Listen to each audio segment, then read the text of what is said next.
the great privilege of leading the Westpac Social Change Fellowship. I'm super excited to share more information about this incredible opportunity with you today. I will also be joined by the wonderful Carla Rains, who is a 2024 Westpac Social Change Fellow. She is also the CEO and founder of Bridget and Challenge the Label. Carla is a trailblazing social entrepreneur who has worked in the space for over 2 decades in terms of helping people out of homelessness, both in the UK and in Australia. And now she's on a mission to dismantle societal labels that hold us all back. She'll be sharing more about her experience as a Westpac Social Change Fellow and be available for the Q&A later on in the session. I also have my lovely colleague Janine on the call. Thank you so much for setting up the information session, Janine, and she'll be facilitating the Q&A later on. Please feel free to drop any questions in the Q&A box that you'll be able to see, and we'll get to as many of those as possible a little bit later on in the call. So first of all, we'll just start with an acknowledgement of country. So I'd like to acknowledge the lands on which we are all dialing in from today. For me, that's the land of the Gayamagal people in the northern beaches of Sydney. I'd like to pay my respects to First Nations people, both past, present and emerging, and anyone who identifies as Aboriginal or Torres Strait Islander on the call today. Delivering an acknowledgement is always an opportunity to pause and reflect on where we have come from and where we are going. And I loved this year's Reconciliation Week theme, which was Bridging Now to Next, because that is exactly what all of you as social change leaders are doing in terms of helping to create better outcomes for those communities in which you are serving. So thank you for all the incredible work that you are doing. Today's session, we will follow the following agenda. So I'll give you a bit of a background to the Westpac Scholars Trust and the Social Change Fellowship. Then I'll invite Carla to share her fellowship experience. I'll then cover off some of the selection criteria and some application tips before heading into the Q&A. So hopefully we will wrap up within the hour or just before to give you a moment to grab some tea before your next meeting start, no doubt. As I mentioned, there is the Q&A box for you to drop your questions into. If you have any questions that are quite specific to your individual needs, then I would encourage you to email them through to our inbox. The email address is on the website, but it is westpacscholars@westpac.com.au. So just to start with, I thought it would be helpful to provide some context to the Westpac Scholars Trust and why a bank is involved in a scholarship program. So when Westpac celebrated its 200th anniversary, the bank wanted to give a gift to the nation that would really stand the test of time and help future generations. So they invested $100 million into an endowment fund to fund 100 scholarships every year forever. And that's what we have been doing for the last 10 years. Since launching, we've invested over $48 million in over 900 exceptional Australians working on a myriad of different opportunities and programs and research projects and all sorts. It's an incredibly diverse and interesting bunch of people. We have, the Trust offers 5 scholarship programs, one of them being the Westpac Social Change Fellowship, and that are centred on 4 focus areas that we believe are at the heart of Australia's future growth and prosperity. And we have one mission, and that mission is to invest in and unite a new generation of brilliant Australians to challenge, explore, and set new benchmarks in innovation, research, and social change. So today's session is about the Westpac Social Change Fellowship, and which, applications are currently open. So the fellowship is a social innovation program focused on the growth and development of dynamic social change leaders in Australia. Each year, we award 10 fellowships valued up to $50,000 each. And we currently have 100 social change fellows all over Australia doing incredible work and who we continue to walk alongside on their impact journey. So if there is one thing that you take away from this session, please let it be that the fellowship is about you. It is a program that is designed to enhance your skills, your knowledge, and your networks to help you accelerate the social impact you want to see in Australia. It's an investment in your capacity to lead and to deliver impact. It is not an investment in your organisation. And we realise this can be quite overwhelming for leaders in your position who have spent so much time focused on your organisation and trying to get to the next milestone or of your initiative and trying to progress what you are doing. But it really is an opportunity for you to pause and to reflect on what it is that you deeply need. Like, what is your vision for change? How do you need to grow as a leader to help you get to the next milestone? It will ultimately have a positive result for your organization, but the focus of the fellowship is on you. And so the way that the fellowship is intended to deliver its outcome is, first and foremost, we focus on the individual. So building up your leadership capacity to help you create a better tomorrow. We then really focus on helping you build your networks. So fueling those connections, both globally, locally, and across sectors to facilitate collaborations that drive change. And ultimately, with building up yourself as a leader, expanding your networks, we intend for the fellowship to help you to really accelerate the impact and the outcomes to help shape futures in Australia. We offer, as I mentioned earlier, 10 fellowships valued up to $50,000 each. I'm now going to spend a little bit of time just focused on what the program actually is to give you some insight, and Carla will hopefully bring that to life when she shares her experience. But just at a high level, the fellowship is essentially a 12-month program with lifelong membership to the W100 Scholars Network. The program is made up of a few different components. So first of all, we have the individual components. So this is the bespoke development plan, the 360 review and debrief, and also the fellowship report. And we also have the collective components of the program, which is the leadership residential, the online group learning and check-ins, and then the reflection retreat. I'll provide more detail on each element in the following slide, but I wanted to call out that while the individual components of the program are really incredible, many of the previous fellows would tell you that the greatest benefit of this program is the peer group that you will join, those who will continue to support you long after the fellowship funds have been spent. And just to follow up with that we do have the W100 Scholars Network that you become a lifetime member of, and that is a vibrant and growing alumni network with some of the brightest and boldest people in Australia. And the W100 runs events and learning opportunities throughout the year. And what's also unique to this opportunity is that we are backed by the country's oldest organization, the Westpac Group, which opens up some unique opportunities through the network, through whether that be media opportunities, profiling, speaking, or even procurement. So what does the fellowship actually look like? So very soon after the selection is made, which is in November this year, we kick off with an online information session to let you know what to expect.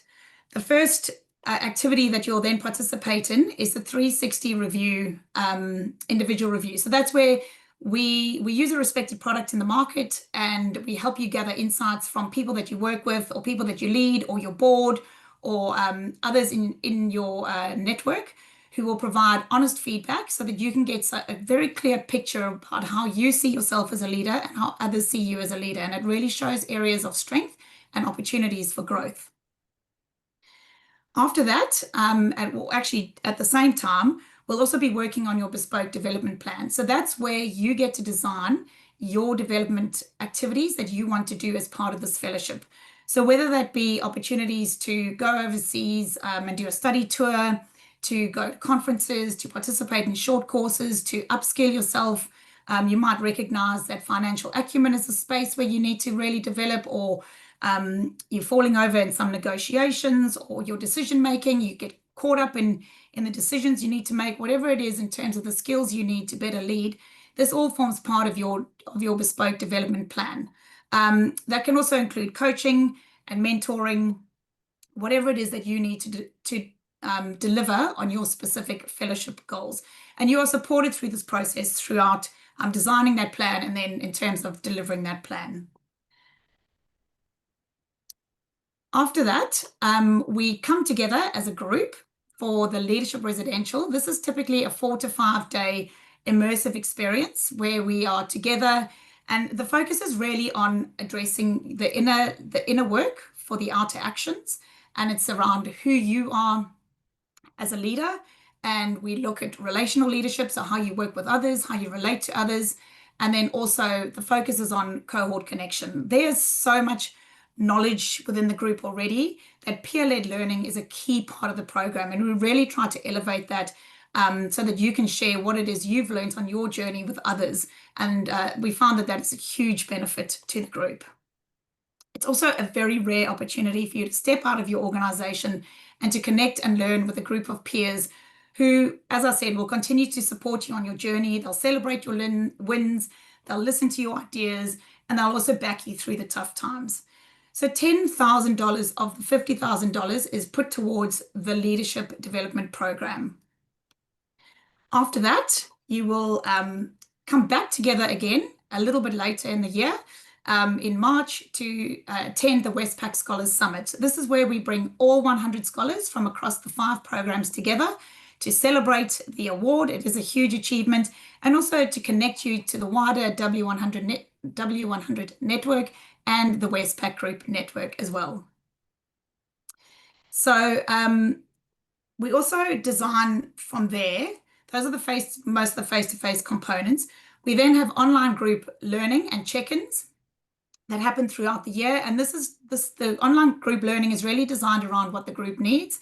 So just as an example, for the 2025 group, we've recently done a session on systems thinking and innovation, and we have a storytelling session coming up, and also one on cybersecurity. We have check-ins throughout the year as well. So the group can come together to support each other, share a challenge, work on a challenge together, or just to hear how everybody's getting along at that point. This gray area here is where the bulk of your development, your bespoke development activities happen. Then towards the back end of the year, we have a final online group session where we come together. And then that is the bulk of the 12-month program. And then a little bit later on in the following year, you will participate in a reflection retreat where we get to hear all about your fellowship experience, your key insights and learnings, and then deliver a fellowship report. But as I mentioned earlier, this is a scholarship for life. So we will walk alongside you for your entire impact journey.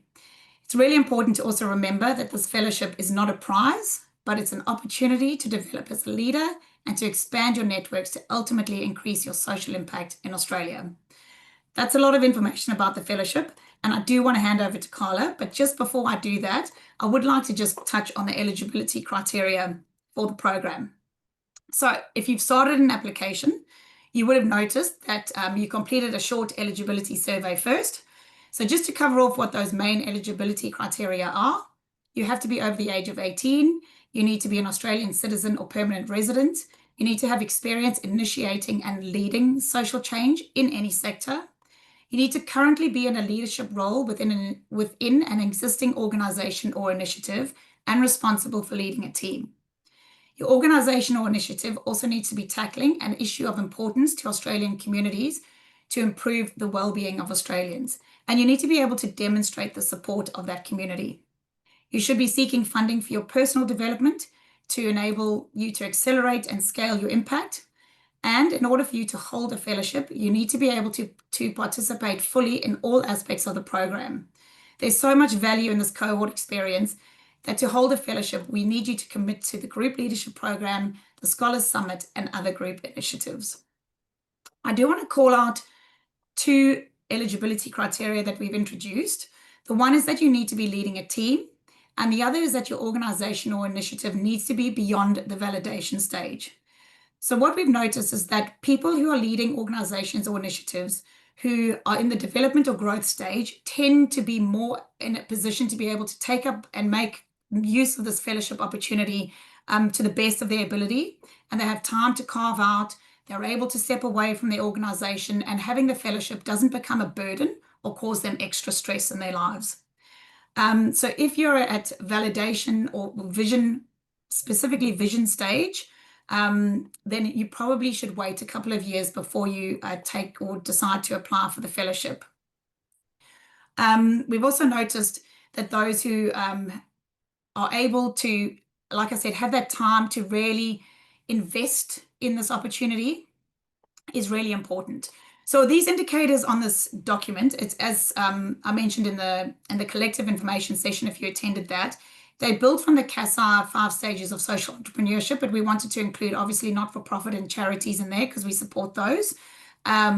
These indicators are not exhaustive or conclusive, and you don't need to meet every single one to know that you're in that stage. But we do ask you to think critically about whether it is the right time for you to be able to step away from the work that you're doing to take up this opportunity.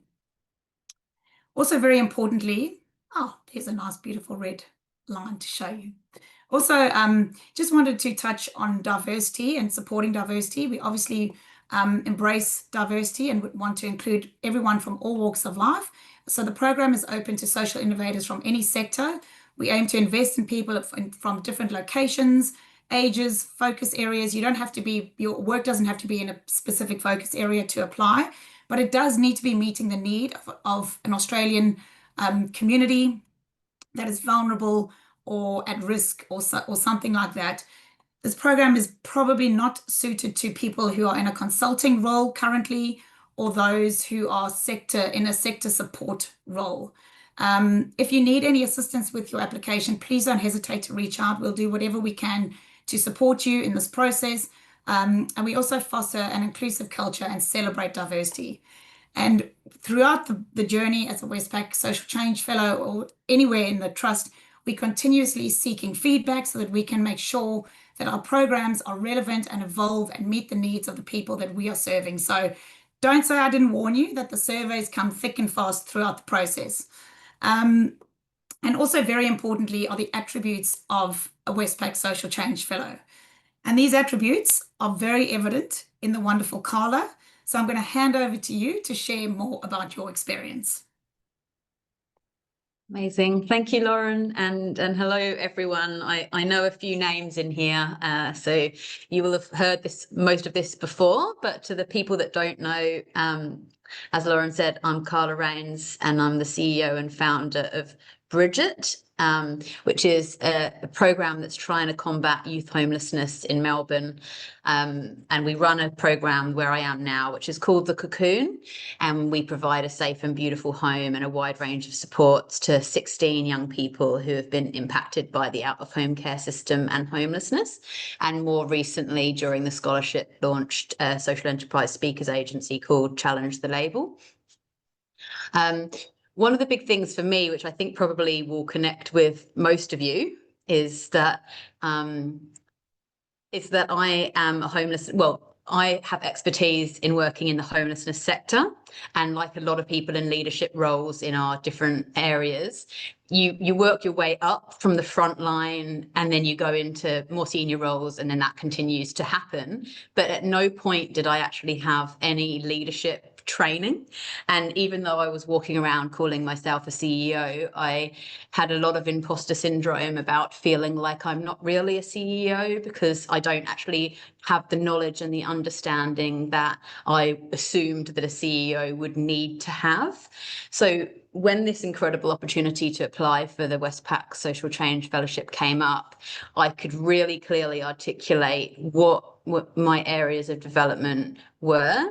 So I went into it thinking I want to develop my leadership and become a really strong leader so that I can seriously push change and actually play a role in ending youth homelessness in Australia. I also wanted to get a lot better at public speaking so that I could play a stronger role in like the advocacy space and make sure I was communicating my messages more clearly. And I also wanted to learn from international best practice to make sure that that I was learning from what's out there and that I was continuing to evolve the Cocoon model in line with that best practice. So the really cool thing about the Social Change Fellowship was that it enabled me to do all of those things as part of it. So I'd been running Bridget for 3 years by that point. And as Lauren kind of mentioned in the criterias, I had a team. Bridget was pretty well established by that point. So I was really confident with my team, which meant that I could be away from running the day-to-day operations of Bridget. I went on an amazing trip around the UK and went to lots and lots of different organizations that were running similar supportive housing models and came back with like fueled with loads of exciting ideas of things that I could embed at Bridget, which I did. I did a huge amount of coaching, which I think for me was the fundamental part of the experience for me and the most game-changing part of the experience for me. So I had finance coaching from the CFO of Country Road. That was amazing. So I now know my financial knowledge is a lot better with budgets and that type of thing. I had executive leadership coaching, which really helped me to just hone the areas of my leadership that really needed a little bit of work. I had holistic coaching. So that was pretty much mostly around self-leadership. So making sure that I'm leading myself first before I try and lead anyone else, which I think has been a huge part of what I've gotten out of this whole experience. And then I had public speaking training, which was great. And I just learned, I think, a little bit more about like running business, comms, and in terms of other things that were really game changing for me was it allowed me to have the confidence to think a lot bigger with the big dreams about Bridget. So stop making myself small, or like let go of some of the imposter syndrome and increase what I'm talking about. So for example, across the last year, I've started working on the creation of a housing trust with a big goal of raising $60 million so that we can scale cocoons out across the country. I don't ask for $10,000 grants anymore. I ask for like 100 plus, like increase the ask with the increased confidence. So I would say the impact on myself and Bridget has been huge. So now I would confidently say I am a CEO. I don't have to question whether or not that's a fact anymore. I actually think I'm a really strong leader now, and I'm absolutely leading myself, which a random side effect of that was that I've lost 10 kilos across the fellowship because I'm now investing in my personal wellness and health.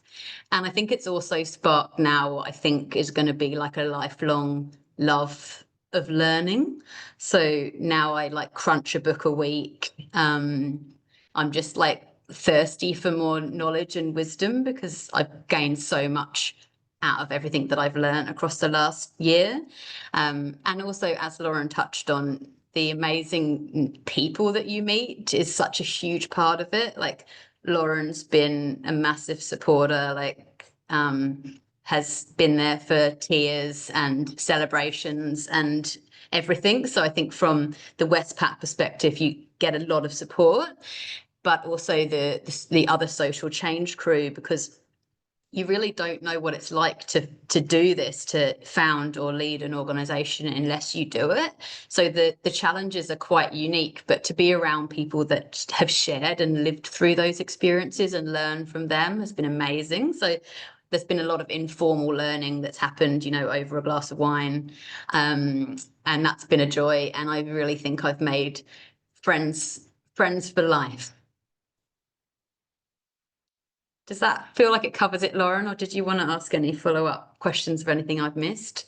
I forgot to show your beautiful slide with all the pictures of your fellowship. So did you want to maybe just touch on a Yeah, couple of those? That would be awesome. yes. So setting up Challenge the Label, I think, has been huge. And I think like it took a lot of courageousness to think that I could found another organization at the same time. So the Westpac Scholarship really helped me think that that was possible. I really wanted to elevate my profile in the sector. And even though I think, you know, probably connected to the imposter syndrome, the thought of just putting myself out there and like winning awards and being on the telly and, you know, my interview with Drew Barrymore, which was pretty wild, all of that stuff became possible because of the Westpac Scholarship, I think, and just the increased confidence that I had. Going to meet other sector leaders, like you can see Annabelle Daniels there. So like reaching out to other people that are leading change and actually having the budget to get on flights and go and see those people has been massive. And then I just, you know, always have to put a picture of my daughter in there. That's my daughter Billy at the Cocoon, because the reality is that this fellowship doesn't happen in isolation to life. So life happens at the same time. So for me, that's being a mum to two really young kids, and navigating the complexities of that whilst you're also running an organization and traveling. And then that picture of that really disgusting looking apartment, that's a photo of a new big building that I've secured that's going to become cocoon number 2. So I think that connects back to the fellowship enabled me to dream a lot bigger about the goals that I've got at Bridget, and then actually find the way to make those dreams a reality. Thank you. Thanks for that share. I mean, I absolutely love, and it's evident the confidence growth that you've had over the year, and you just reflecting on the fact that you are able to now confidently call yourself a CEO. That's so encouraging to hear, and you definitely have inspired so many of your people on your cohort to also think a whole lot bigger. So that's the great joy that they can take from the wisdom you've shared. I do know in the post fellowship survey, you did mention that the most challenging part for you was attending the leadership residential, like taking that time out. Did you want to just share a reflection on that? Because I also know you found it the most transformative part of the experience as well. So just Yeah. keen to get your reflection on that. Yeah, I remember you saying, Lauren, that something like nobody had ever found it as intense as I found it. So I thought that was really an interesting thing. What I had going on in my personal life at that time was that I had a very, a small baby at home who wouldn't speak to me on video call. So being away from him for the first time for like 5 days was a really big deal for me. And then on top of that, like something that I feel like I've learned Westpac loves to do is pack out your days. Like you're going to start at 8, you're going to finish at 9, and then you're going to do it all again. So it's like you're operating on like limited sleep. The intensity of what you're learning about, it's like the spotlight's on you, and it's like, who are you, what motivates you, what drives you, like what are your learning edges and all of that, and just that much introspection day after day after day for 10 hours a day, like it totally broke me. And then I remember at one point, like we were trying to do some yoga and I just burst into tears and I had to just like go and be on my own for a period of time. But what I've learned about life is that all of the, biggest moments in the hardest moments have been the most transformative moments for me. So like, to give some examples, the day I got arrested and then that led me to doing this kind of work, the day that I birthed my children, the intense like trekking that I've done where you just like feel like you're going to die because you're pushed to your limit, like all of that stuff. It's like sometimes you have to push yourself to those limits to get the learnings and to get the takeaways. But so I think I did find it simultaneously extraordinarily intense in the moment, but really game changing, because I walked away from that experience feeling like I knew myself a huge amount better than I knew myself before I walked into it. Thanks. Thank you for sharing that so openly and honestly. And it was incredible watching you walk away from that, and what you've done with that knowledge that you gained at that residential has been really impressive. The last group that came to Mandy, so the 2025 group, I remember saying to them as they joined, saying, look around the room, all people from all different walks of life, different focus areas, different everything. And it's incredible how well you get to know your cohort as well in that space of time. And you very likely will leave friends. And one of the fellows was like, in that moment, he was like, oh no, mate, no, not like, definitely not. And at the end, he was like, wow, I actually can't believe that these are now my people. These are the people I want to walk alongside me for the rest of this journey. And I can't believe I haven't had a group, to create that safety and that space to be open and honest and bear all and gain wisdom and ask the hard questions that you don't feel comfortable asking elsewhere. So having just spent time with the 2024 group, of which Carl is part of, at the reflection retreat, I know that's also the case with your group as well. I don't know if you had any further reflections on that in terms of your cohort. I think it's been great that it always feels like there's somebody to reach out to. It's something I hear all the time that I'm not sure I totally connect with, but is that it's lonely to be a leader. And I don't know if I would say that I feel lonely, but sometimes I feel like I haven't got someone to speak to about something very specific. And I guess, like, I mean, I'm fixated and obsessed about lived experience in everything that I do at Bridget.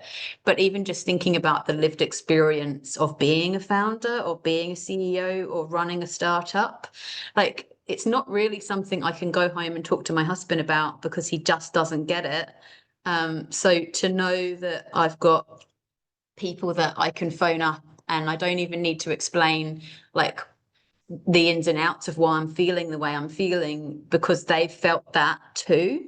So yeah, and then I also think like meeting people that were at really quite different stages was also cool because there's some people that were a lot more experienced than me that I had a huge amount to learn from, but there was other people that were actually a lot earlier in the journey than me, and it was kind of nice to be like, oh yeah, I know what that feels like, oh, you've got a really tough board, I've been there, and then this is what I did to navigate out of that. So to be able to bring that wisdom in and then share it, and yeah, so there's a lot of, if you go into it really open-minded and you go into it feeling like I just want to learn and I also want to give, then what you can get out of it is massive.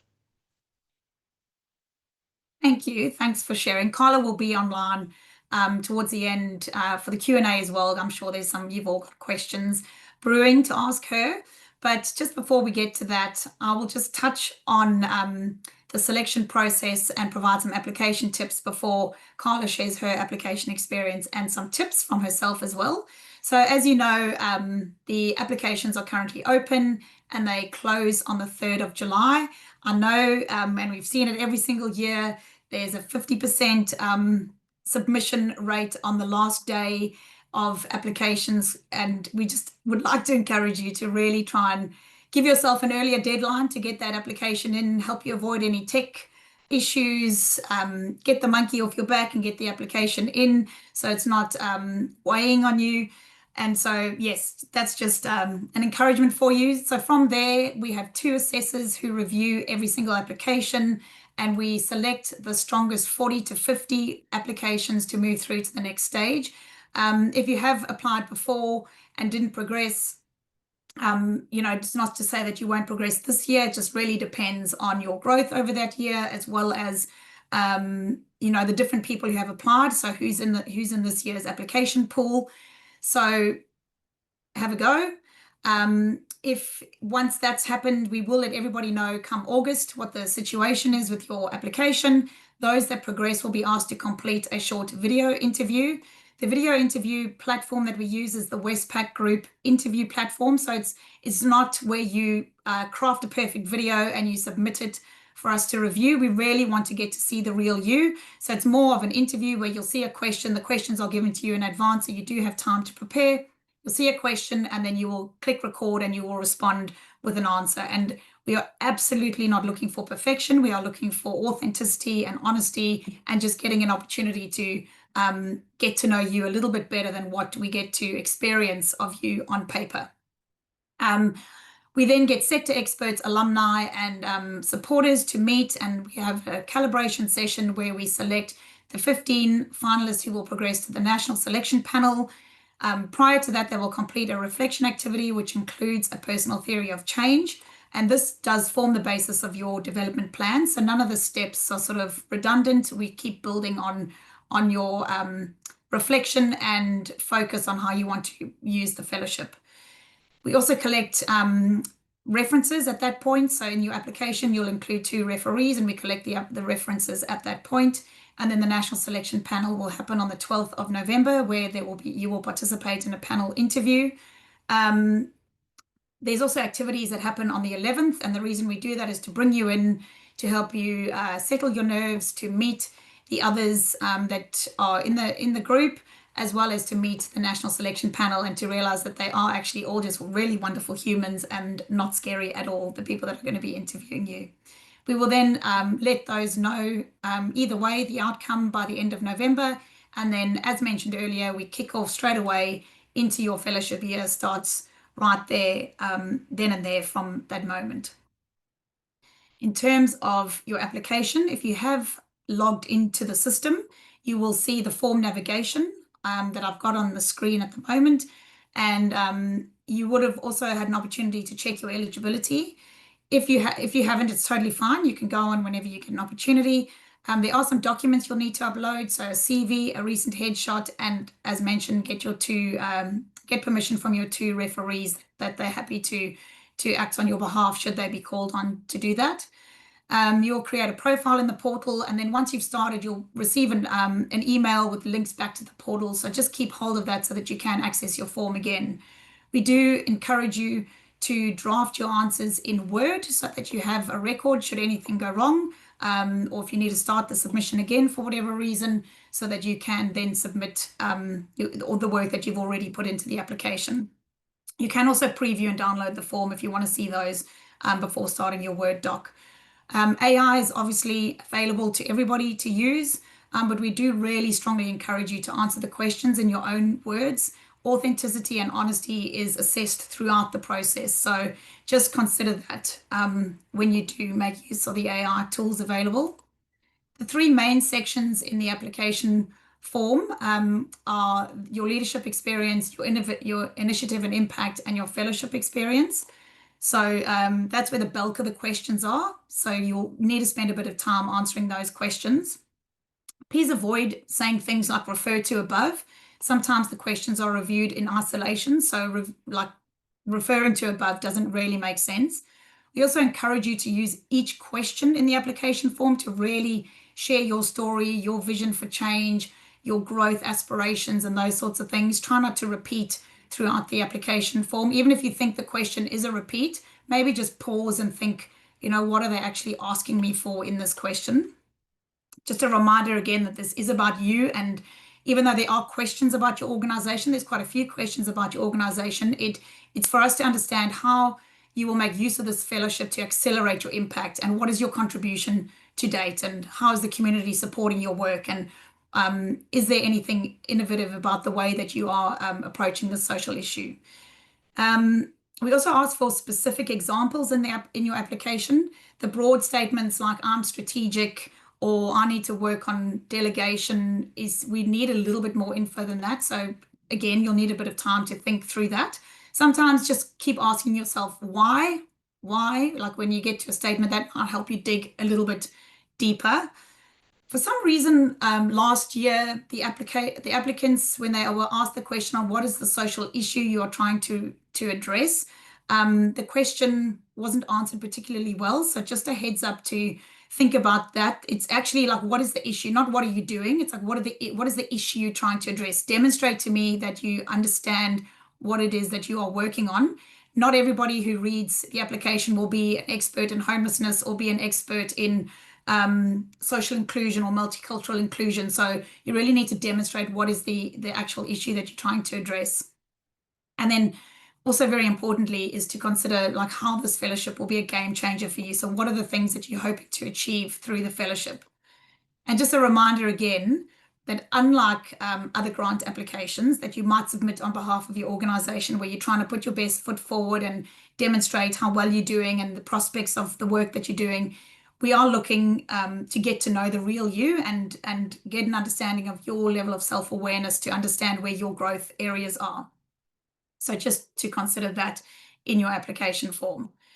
So these are just some attributes of what a successful applicant will look like. We've touched on most of this throughout the presentation today, as well as Carla's shared her experience and demonstrated those qualities as well. I think what's just one very important call out for both the Westpac Social Change Fellowship and more broadly for the Trust is that we do look for individuals who receive scholarships from us are those who can demonstrate a generosity of spirit. So really wanting to make the most of this opportunity to contribute, to give back, just like Carl is doing today on this call. We really value and appreciate collaborators who see this as an opportunity to both invest and to benefit at the same time. So before we head into the Q&A session now, I'd just like to ask Carla a couple of questions about your application experience, because I know you had a couple of cracks at this opportunity. So just let us know how you went through that initially over the past couple of years when you submitted your application form? Yeah, so I applied 3 times. I got it on the third time. The first time I applied, I remember getting called back to do the video interview, and I was 9 months pregnant. So I recorded that video like literally like I didn't know if I'm just about to go into labor. And when I reflect back on that, I think, was I actually completely mad? Because that would have been a terrible time to have actually done it. And then the second time I applied, I had a 1-year-old and a 3-year-old, and Bridget was actually still going through a lot of growing pains. So something that I've noticed is that Bridget grows up at the same pace that my smallest child does. So it was like still both of them were having tantrums at the same time, and they both needed a huge amount of my time and energy. And then when I applied the third time, actually the children were just getting a little bit easier and I was sleeping, and Bridget was just starting to really thrive, and like we had good cash in the bank. I had an amazing team, all of those things. So I think that's probably one of my really key messages is, of course, we need to back ourselves. Like we have to believe that we can do these big things, and we've got to believe in ourselves, but maybe just really deeply reflect on, is this the right time for you? Because it actually has to be the right time to get the most out of it. I wish I'd known about ChatGPT before when I did my applications, because I wasn't using it then, but I think it's strategic to use it, and I use it for any grant that I would ever write. So I think use it, but don't rely on it in terms of thinking that it's going to write this application for you. You've really got to go like quite deep into thinking like, what do you actually need and why is that important? And like to give an example of that, I did a tiny bit of coaching with a guy that had applied a couple of times and hadn't got it. And then I was saying to him, look, pitch it to me. What you're like, what is it that you want? And he was like, I want to learn about public speaking. And I'm like, okay, and what and why? Like, what would that do? And not just for you, what does that do for Australia?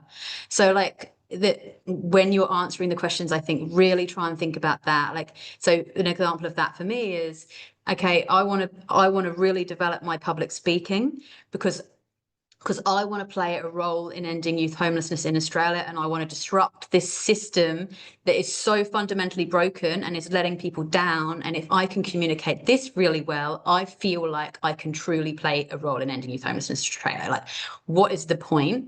What do you need? And if you get that amazing support because you're lucky enough to be successful for this opportunity, how is that going to have a positive impact on Australia? All very valid tips. Thank you for sharing that. Did you have any other thoughts or reflections on your application journey and anything else that you think would be useful for this year's applicants to consider? I think it is just really about making sure that you put in the time, and maybe just a little bit of mindset stuff in there that try not to get too bogged down in thinking that if you're not successful, this is a waste of time, but maybe see it as an opportunity to actually build out your personal and professional development plan anyway, which as social change leaders, you need. So put the time and energy into it, thinking about it like that. Use this as a tool for you and your growth, regardless of whether or not you are successful. Thank you. Very, very valid point that as well. It is a bit of a journey, the application form, so hopefully it will, it allow you as applicants to think a little bit more deeply about what it is you need as a leader and whether you do or don't get the fellowship to pursue those opportunities as well to continue to grow and develop as a leader and come back and apply next year if that is the case. But I would like to open to Janine, who's been monitoring the Q&A, to throw some questions at both Carla and myself. So happy to take those questions. Fantastic, team. Thank you so much, Carla. And the questions have been coming in thick and fast on this one. Also some fantastic feedback for you, Carla. People just really grateful for you to share your experience on the Social Change Fellowship journey, and lots of admiration coming through from a number of people on the call. So I'll share those with you post this session. Thank you. Couple of questions. Lauren, this is probably one for you. Is there a minimum team size for the team that somebody needs to be managing? No, there isn't a minimum team size. You just need to be able to demonstrate that you are in a leadership position. That part of the development program is around relational leadership. So needing to be able to put those learnings into practice with your team. And the reason there also needs to be a team is, as Carla mentioned, is to enable the individual who is successful in receiving the fellowship to be able to step away and know that the operations or the day-to-day of the organization will continue to function without them being hands-on in the organization for that time. Right. And specifically somebody just asking if somebody who is the chair of a board, whether that would be considered to be kind of a leadership, leading a team within the criteria as well. I wouldn't say no. It would also just depend on what other work that the individual is doing or how they want to use the fellowship. Like what is the acceleration of the impact that they're able to deliver in the position as a chair, or if there's another part of the work that they do that they are able to demonstrate that the fellowship would be a game changer for them. Few questions on this from a few different areas around organisation, whether the organisation needs to be certified as a social enterprise, i.e. From social traders, whether it needs to be a DGR type organisation or have some other kind of accreditation. No accreditation or certifications required. You do not need to have DGR. You do not need to be a charity. You do not need to be not-for-profit. The payment is made to the individual, not to the organization, and that is the reason why, but also because this is an investment in the individual, while the organization or initiative is the vehicle in which the impact is then delivered. The fellowship is about the individual, so it can be from any sector, from any focus area, as long as there's a social impact, as long as it's supporting a community of people that need support or their well-being is at risk for various reasons. And as long as, like I said, there is support from that community, that the work is valuable to them.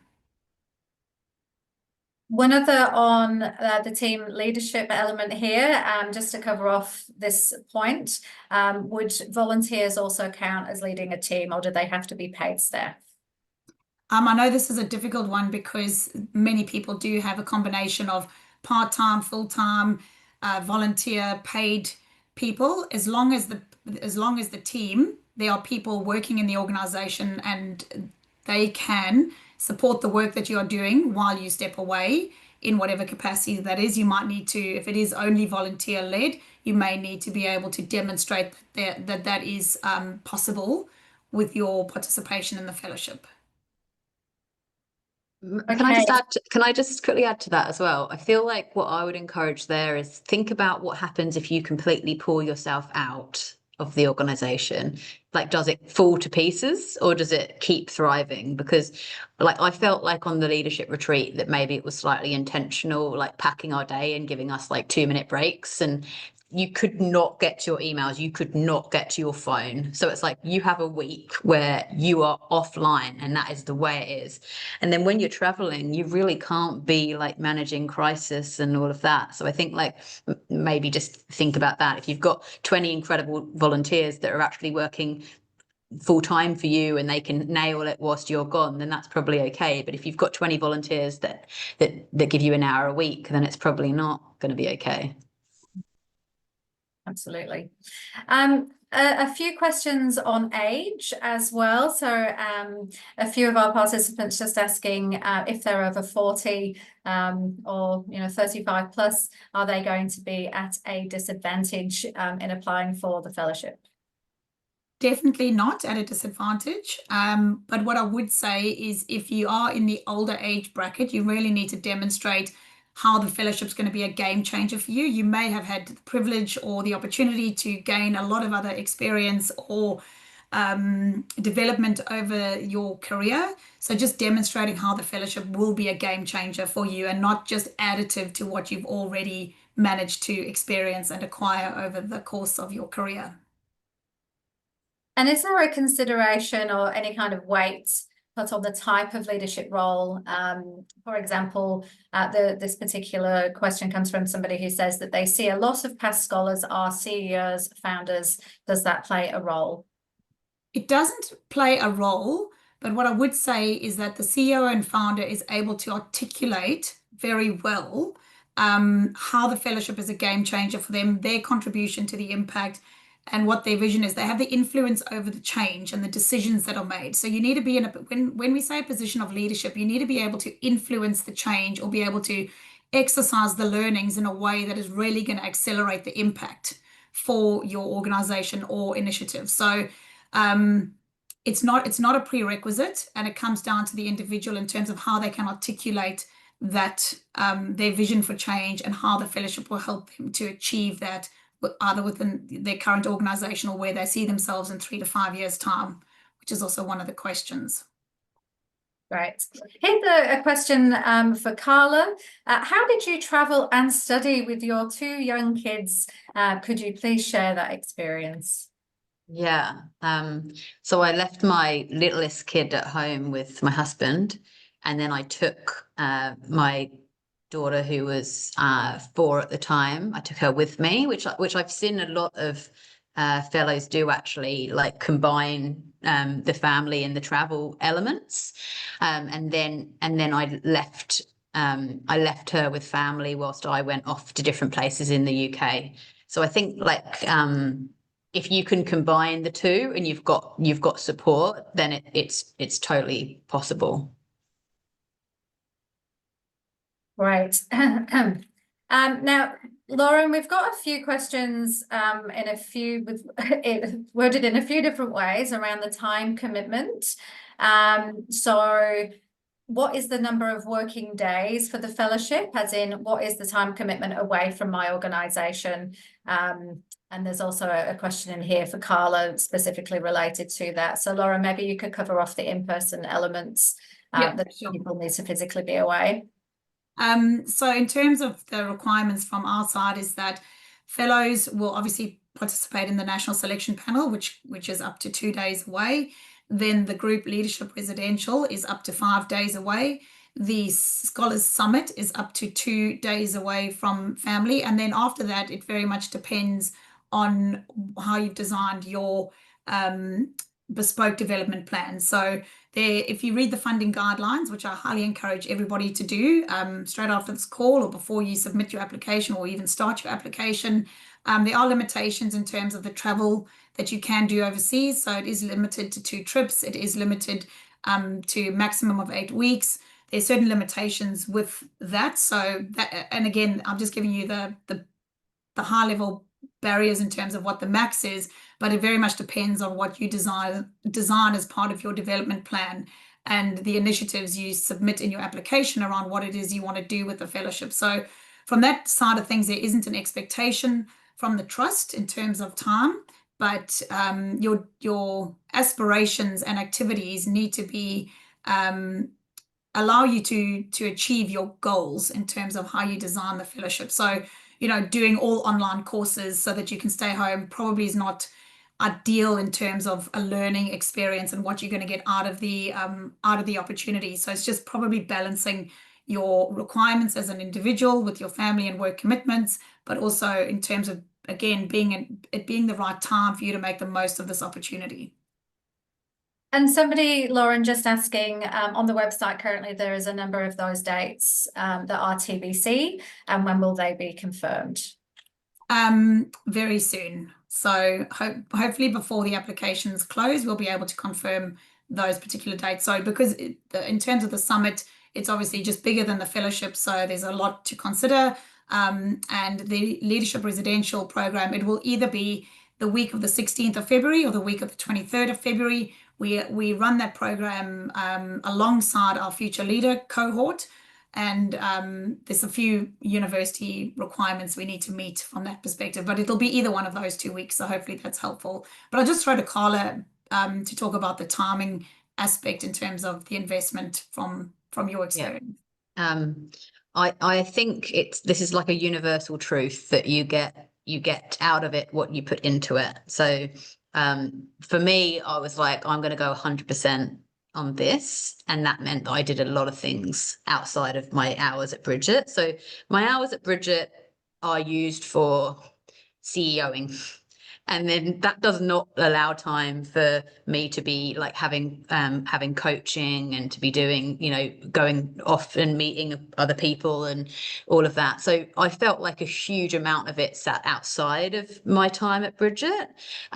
So I feel like, you need to feel like you're going into it thinking that this is actually a gift for you. It's not just a part of your role that you want to get paid to do. I mean, of course, if you're lucky enough that you've got like a lot of spare time in your work days that you can do that, then awesome. But I would imagine that most of you would be in a very similar position to me. So like I just found ways, like one of my biggest learnings from the fellowship is to stop fixating on this idea about balance, because if we really focus on balance, we always just feel like we're out of balance. Like I'm not a great mom, or I'm not a great CEO, and you can't get that balance right. And actually think about integration. Like, how can you integrate all of this into your life? So for me, it was things like, having a bubble bath and listening to my coaching tapes at the end of the day. Like, how can I fit all of this stuff in around my life to make that happen? So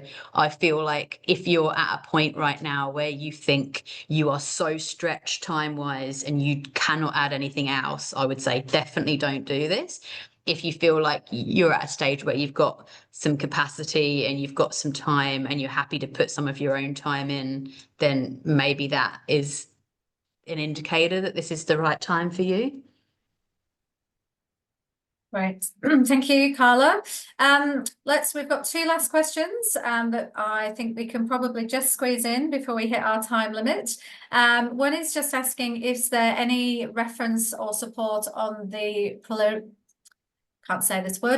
preliminary development plan or goals, sometimes identifying that can be challenging due to blind spots and not knowing what we don't know? I would suggest that you reach out to a previous social change fellow. So they're all on our website. I'm pretty sure someone in your network, you either know someone or there'll be someone in your network who'll be able to connect you and to have that conversation with them. In the application form, there are prompts to help you. And I think it also takes time to just sit and reflect on that. I recognize you obviously don't know what you don't know. You could also have conversations with your board, if you have a board, for them to highlight perhaps some blind spots that they may have picked up, or just engaging with your network, trusted people that you feel confident enough to ask questions to about if they had spotted an area for development, or if there was something that they thought would be really beneficial. I think it comes down to having conversations with people, reaching out and exploring areas and being open to that idea around the opportunity. And then, sorry, Lauren, just the last question on the references. Does it need to be the expert referee? Can it be a colleague, or does it have to be somebody who is external to your organisation? It doesn't have to be somebody that's external, but somebody who can give you that level of reference would be helpful. And how many scholarships are we awarding in 2026? Up to 10. Fantastic. Thank you so much. That concludes the Q&A. If there are questions that we haven't got to today, apologies. We are just about out of time. If your question is specific, please do email us at westpacscholars@westpac.com.au. And I'm going to pass back to Lauren.